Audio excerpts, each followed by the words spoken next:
Assalamualaikum warahmatullahi wabarakatuh. Waalaikumsalam warahmatullahi wabarakatuh. Selamat sore anak-anak. Sore, Bu. Ya, bagaimana kabarnya hari ini? Kan sekarang udah sore.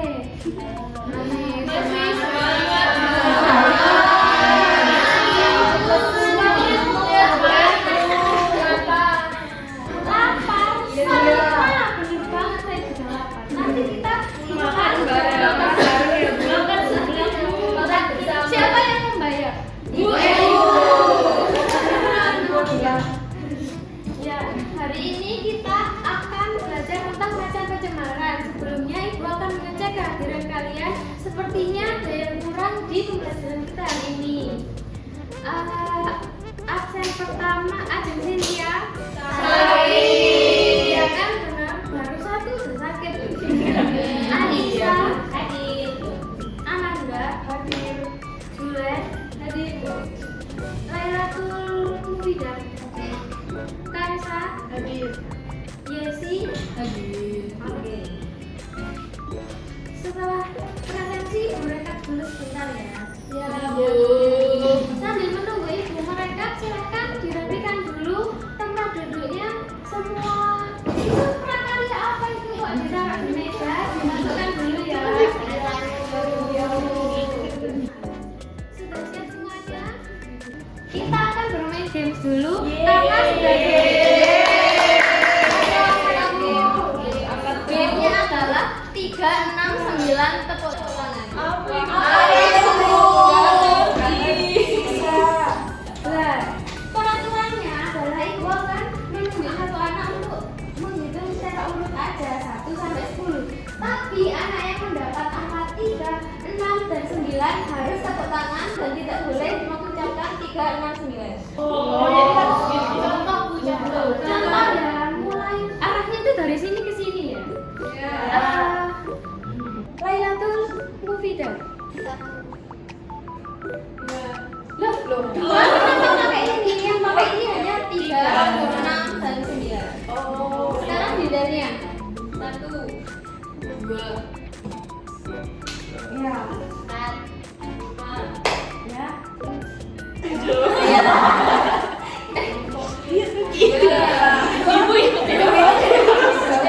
Oke, sekarang mulai ya. Sekarang Ibu akan menunjuk anaknya dan mulai angka berapa. Jadi nggak harus mulai dari 1. Oh, iya. Yesi 1.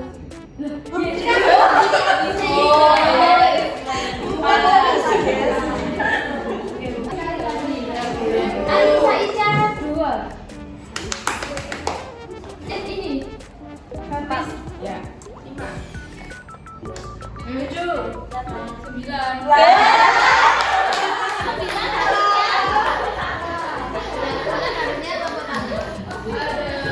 lebih disingkatkan ya. Iya, Nah, hari ini kita akan mempelajari materi baru tentang perubahan lingkungan, khususnya di submateri macam pencemaran. Kita hari ini akan mempelajari 2 tujuan pembelajaran, yaitu peserta didik mampu mengidentifikasi macam pencemaran yang terjadi di sekitar lingkungan dengan tepat, dan peserta didik mampu menciptakan solusi atas permasalahan perubahan lingkungan dan memilih solusi terbaik dari solusi yang telah diberikan. Terus, sebelum kita membahas materi inti, apakah kalian pernah melihat hal semacam ini? Ya, mengapa hal tersebut itu bisa terjadi menurut kalian? mencoba karena menurut saya air sungainya itu kotor, Bu. Itu Bu, pencemaran dari pabrik. Pencemaran siapa? Lah menurut kalian apakah ikan yang seperti ini itu kan enak ya, tidak usah mancing, kita tinggal ambil aja. Bisa dimakan atau enggak? Nah, terus kenapa kok tidak boleh dimakan? Lah meskipun dia itu mudah diambil, terus tidak perlu menunggu mancing, meskipun sudah dicuci sekalipun tidak disarankan untuk dikonsumsi ya, karena ikannya itu sudah terkontaminasi oleh cemaran yang ada di air. Ica apa tuh? Nah, sebelumnya Ibu akan memberikan kalian tes diagnostik. Ini tidak terlalu membingungkan karena kalian akan ditanya mengenai gaya belajar, terus motivasi kalian hari ini, terus juga ada sedikit materi minggu lalu yang Ibu berikan di dalam sini. Cuma sedikit, 1 menit aja selesai. 1 menit. Iya. Apakah ada kesulitan? Ya, sudah selesai ya. Ya. Sekarang Ibu akan menjelaskan materi sedikit tentang pencemaran lingkungan. Pencemaran lingkungan adalah tercemarnya komponen fisik dan hayati sistem bumi, atmosfer, sehingga mengganggu keseimbangan ekosistem lingkungan hidup. Sedikit apapun pencemaran yang terjadi di lingkungan pasti akan berdampak pada keseimbangan ekosistem. Seperti yang kita juga pernah belajar tentang ekosistem ya. Terus lah, kalau khususnya limbah itu yang menyebabkan pencemaran di lingkungan. Limbah adalah hasil buangan yang dihasilkan dari suatu proses produksi, terus kegiatan rumah tangga. Intinya sisa yang sudah tidak dapat dimanfaatkan kembali. Oke?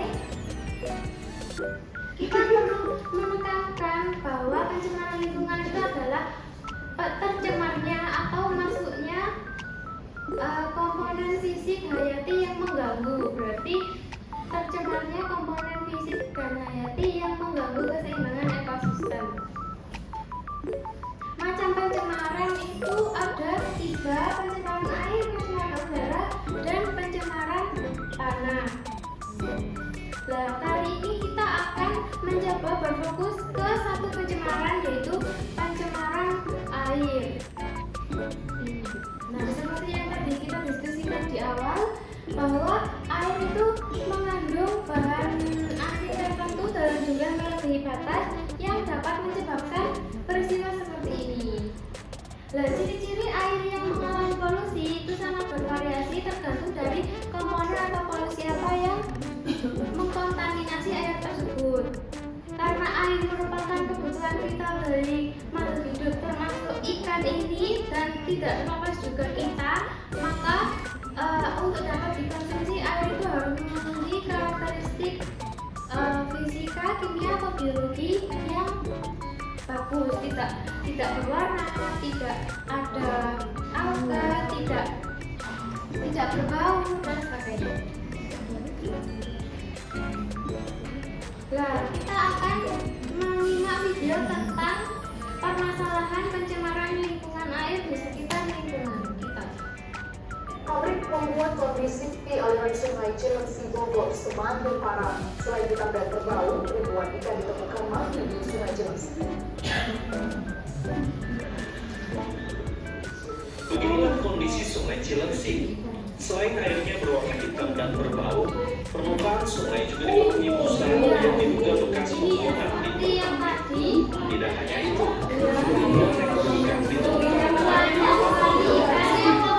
kondisi sungai Cilengsi dikhawatirkan bakal berdampak bagi warga yang tinggal di Bekasi. Sebab air aliran sungai Cilengsi juga mengalir ke arah Kali Cikeas dan Kali Bekasi. Aktivis lingkungan mendesak pemerintah menindak pabrik yang membuang limbah ke sungai. Kalau sudah tidak bisa diawasi, sudah tidak bisa dibina, maka harus ada penindakan yang tegas. Apa yang penindakan? Tutup pabriknya dan pidanakan pelakunya. Kejadian yang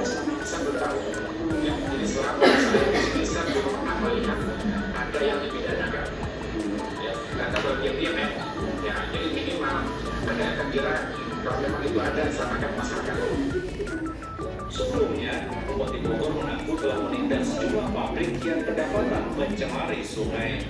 Ada beberapa yang sudah ditutup ya, perusahaannya untuk diperbaiki bagaimana kewajibannya, dan lebih lanjut mungkin nanti saya akan minta laporan dari Kadis Daerah yang sudah Tuntas sehingga Nah, menurut kalian apakah permasalahan seperti ini tuh perlu untuk diberikan solusi?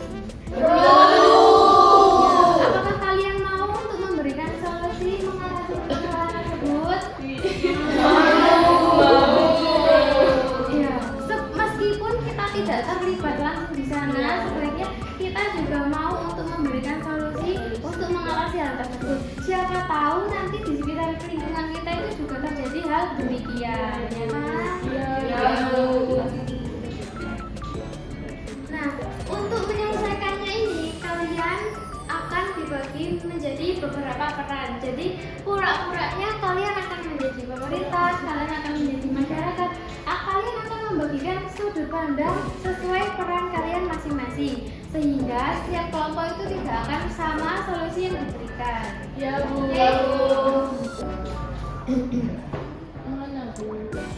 Nah, saya sudah tidak sabar, Bu. Ibu akan berikan LKPD. Nah, ini kalian scan dulu. Lalu ibu akan bagi kelompoknya. Ini tidak dikirim mikir. Sudah ada. Oh iya. Atau kalau yang tidak bisa scan ibu kirim ya. Iya Bu.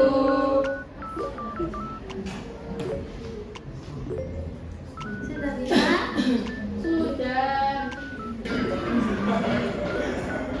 Sudah keluar tampilan yang seperti ini? Sudah. Oke.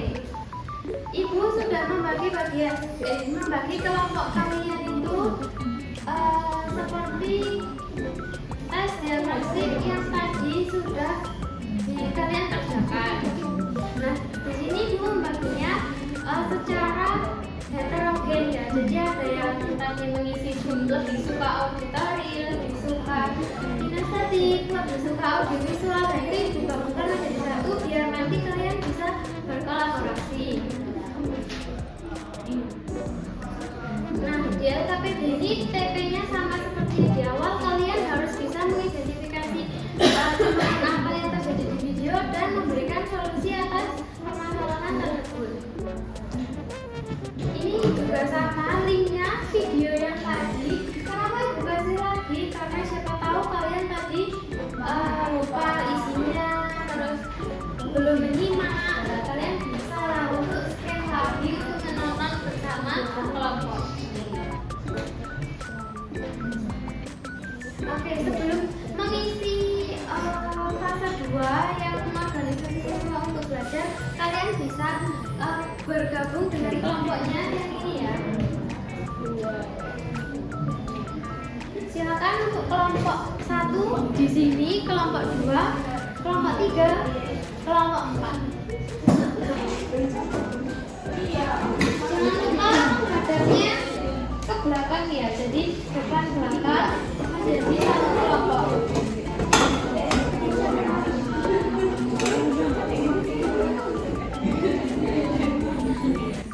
Apakah sudah sesuai dengan kelompoknya masing-masing? Sudah. Ya, tidak ada yang itu ya, tidak ada yang tidak mendapatkan kelompok ya. Tidak Bu.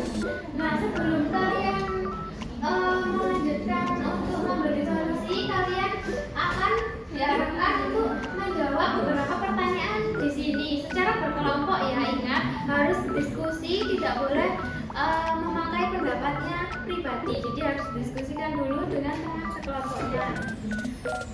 Terus kalian bisa mengisi secara bersama-sama di kolom di bawah ini. Kelompok 1 mengisi di sini, kelompok 2, kelompok 3, dan kelompok 4. Ingat, jangan mengisi di kolom kelompok lain dan sesuaikan ukurannya, dicukupkan dengan kolomnya ya. Apakah ada yang ditanyakan untuk fase 2? Sangat jelas Ibu. Sudah Bu, sudah jelas. Tidak usah dibuat duplikat dulu ya, jadi langsung aja. Langsung di sini saja Bu. Ya. Bu. Kalau memerlukan bantuan Ibu akan mendatangi kelompok kalian. Angkat tangan aja. Iya Bu.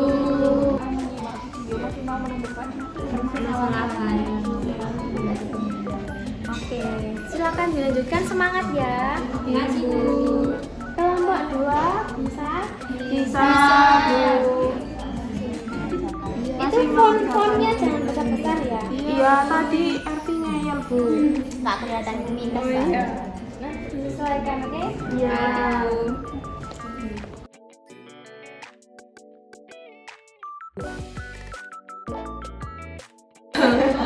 Silakan dieksplorasi dari internet atau itu kredibel atau enggak?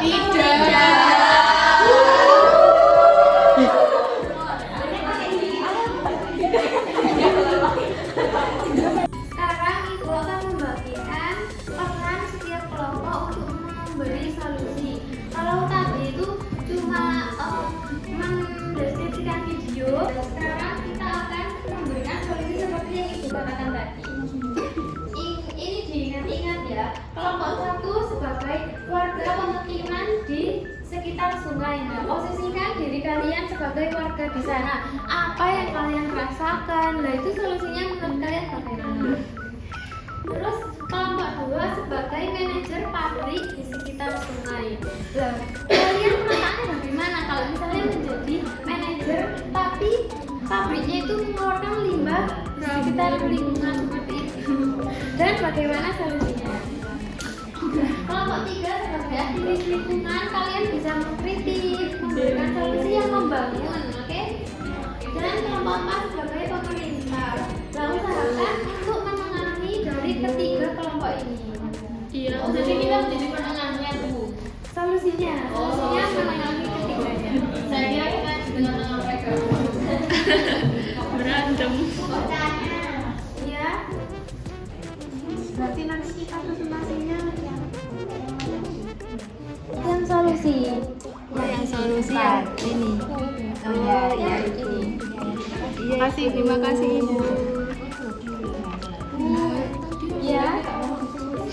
Loh, katanya Ibu sudah bilang awal. Tidak boleh terlalu mendominasi dan tidak boleh terlalu pasif, oke? Diajak untuk dibujuk ya temannya. Iya Bu. Nah, dan dibagi untuk mengerjakan nomor berapa? Ayo. Nomor 3. Ya, Pak. Waktunya sudah habis. Apakah ada yang memerlukan tambahan waktu? Sepertinya. Oke, silakan sekarang untuk menyampaikan hasil-hasil diskusi kalian secara berurutan dari kelompok 1. Ya Bu. Bu di sini saja ya. Sambil berdiri tapi biar temannya itu kedengaran. Baik, kami dari kelompok 1 sebagai warga pemukiman setempat, solusi yang kami buat yaitu yang pertama membentuk kelompok pemantau dan melakukan dokumentasi untuk pelaporan ke pemerintah. Kemudian yang kedua, kampanye kesadaran untuk tidak ikut membuang sampah sembarangan dan mengambil ikan yang mati di sungai. Sudah. Terus yang menurut kalian yang paling bagus yang mana? Menurut kelompok kami itu yang pertama, yang Ke pemerintah Bu. ya Waduh, yang ke membentuk kelompok pemantau dan melakukan dokumentasi untuk pelaporan ke pemerintah. Iya.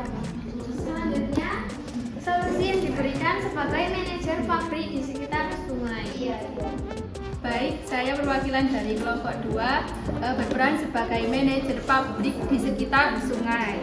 Nah, kami membuat 4 solusi. Yang pertama yaitu implementasi sistem sistem pengelolaan limbah yang efektif dan memperbaiki ke depannya. Kemudian penggunaan bahan baku ramah lingkungan dan daur ulang. Kemudian kementerian dengan ahli terkait pelatihan pengelolaan limbah. Dan yang terakhir yaitu laporan berkala dan transparansi terkait kandungan limbah. Jadi dari keempat solusi itu kami mengambil solusi yang paling efektif, yaitu mengimplementasi sistem pengelolaan limbah yang efektif dan memperbaiki ke depannya. Kelompok 3 sebagai aktivis lingkungan. Saya perwakilan dari kelompok 3 selaku aktivis lingkungan. Jadi di sini kami sudah membuat 4 solusi. Yang pertama ada advokasi dan kampanye terkait kesadaran pengelolaan limbah bagi pabrik. Kemudian yang kedua, monitoring kualitas air dan kerjasama dengan masyarakat untuk dokumentasi bukti pencemaran air agar dapat dilaporkan. Kemudian melakukan pelaporan dan menyebarluaskan di media sosial. Kemudian yang terakhir, membentuk jaringan dan mengorganisasikan bersama untuk menyelamatkan sungai. Nah, dari keempat solusi yang tadi sudah saya sebutkan, kelompok kami memilih satu solusi yang paling efektif, yaitu memonitoring kualitas air dan kerjasama dengan masyarakat untuk dokumentasi bukti pencemaran air agar dapat dilaporkan. Di hasil itu berarti kelompok 1 bisa bekerja sama dengan kelompok 2 ya, kelompok 3 untuk melakukan pelaporan terkait limbah. Nah, bagaimana solusi dari kelompok 4 sebagai pemerintah? Ini kami dari kelompok 4 sebagai pemerintah.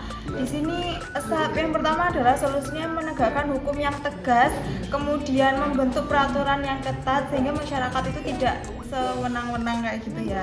Terus yang kedua adalah memberikan insentif bagi perusahaan yang menerapkan teknologi ramah lingkungan. Jadi kita mendukung sebagai pemerintah. Kemudian yang ketiga, memberikan disinsentif bagi perusahaan yang melanggar peraturan seperti mencabut izin usaha atau mengenai denda yang tinggi. Terus kemudian akan disampaikan oleh teman saya. Kemudian solusi yang keempat dengan membangun IPAL atau komunal yang dapat digunakan oleh beberapa industri kecil dan menengah. Kemudian tidak menutup telinga tentang laporan kerusakan lingkungan yang terjadi. Nah, dari keempat solusi ini, kelompok kami itu tidak hanya memilih satu solusi yang baik ya, ada 2 solusi, yakni solusi kedua dan solusi ketiga dengan memberikan insentif bagi perusahaan yang menerapkan teknologi ramah lingkungan. Jadi kita lebih mendukung bagi perusahaan yang menggunakan teknologi ramah lingkungan, dan ketika ada perusahaan yang tidak merusak melanggar peraturan, kita langsung cabut izinnya, seperti itu. Selanjutnya kita akan menanggapi setiap solusi yang diberikan oleh kelompok 1 akan ditanggapi oleh kelompok 3. Akan menanggapi dari kelompok 1 tadi. Solusinya itu sudah tahu dengan memboikot perusahaan yang melakukan tindakan jahat pada lingkungan. Diharapkan dapat menekan produksi sehingga limbah yang dibuang itu juga berkurang, sehingga kita itu harus menyebarluaskan pemboikotan produk seperti itu. Baik, dari kelompok 2 akan ditanggapi oleh kelompok 4. Baik, saya di sini perwakilan dari kelompok 4 ingin menanggapi solusi dari kelompok 2, di mana solusinya tadi itu sudah sangat baik. Semoga dapat mengimplementasikan secara langsung di lingkungan, karena bila hal tersebut dapat dilakukan itu akan berdampak baik pada lingkungan. Ya Bu. Kebalikannya, kelompok 3 silakan menanggapi kelompok 1. Ya Bu, saya ingin menanggapi hasil kelompok 3. Menurut kelompok kami itu sudah bagus ya. Semoga bisa memanfaatkan sosial media untuk menyuarakan agar supaya mengurangi pencemaran.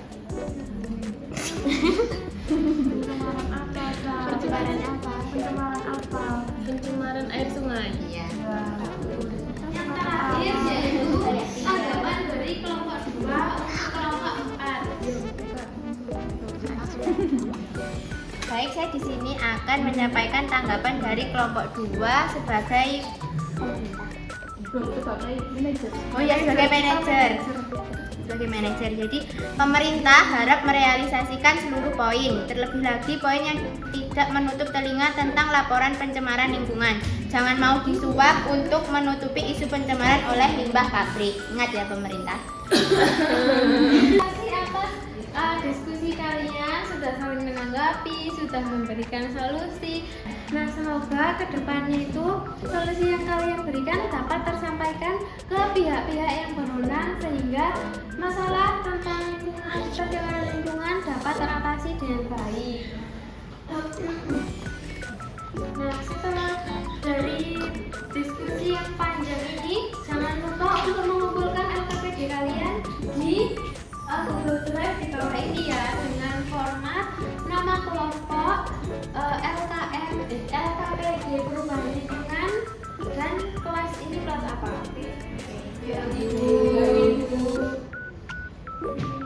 Akan menutup pembelajaran hari ini dengan quote, yaitu environment is no one's property to destroy, it's everyone's responsibility to protect. Artinya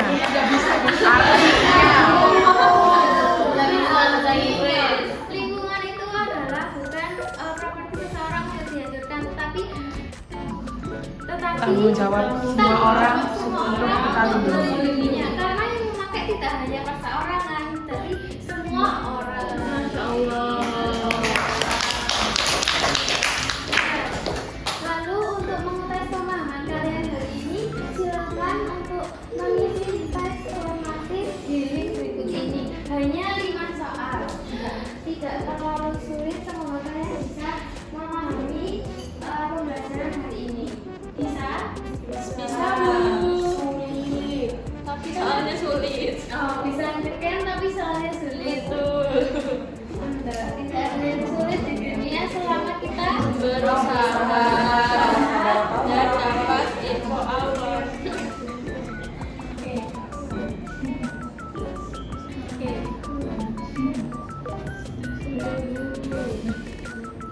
Sudah semua? Sudah.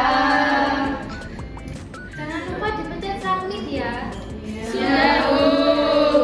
Lalu kita akan mendengarkan, sebelum refleksi kita akan mendengarkan kesimpulan dari salah satu teman-teman kita tentang pembelajaran kita pada hari ini.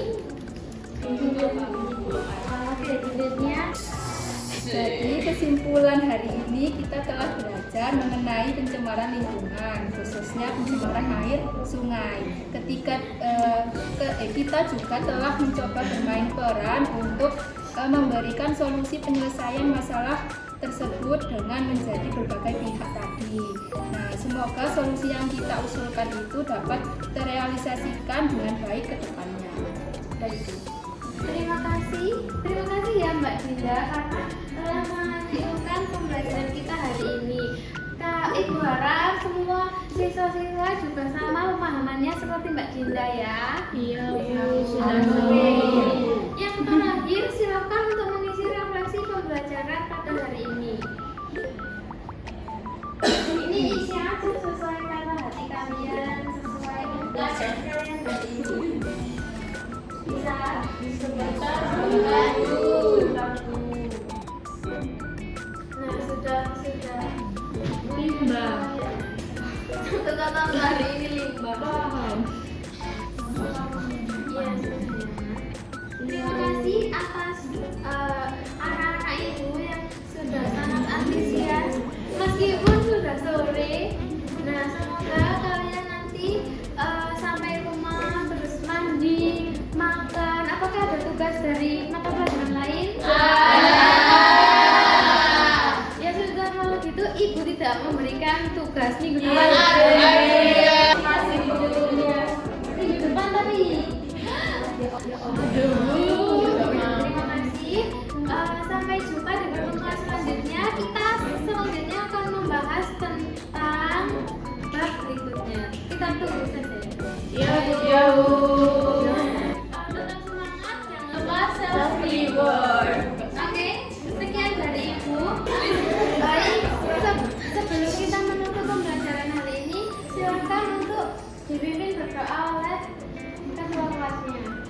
Baik teman-teman, untuk mengakhiri pembelajaran kali ini, marilah kita berdoa. Berdoa dimulai. Berdoa selesai. Terima kasih, semoga ilmu kita hari ini dapat bermanfaat, terus juga tidak mudah hilang, tidak mudah lupa gitu ya. Ibu akhiri, wassalamualaikum warahmatullahi wabarakatuh. Waalaikumsalam warahmatullahi wabarakatuh. Terima kasih, Bu.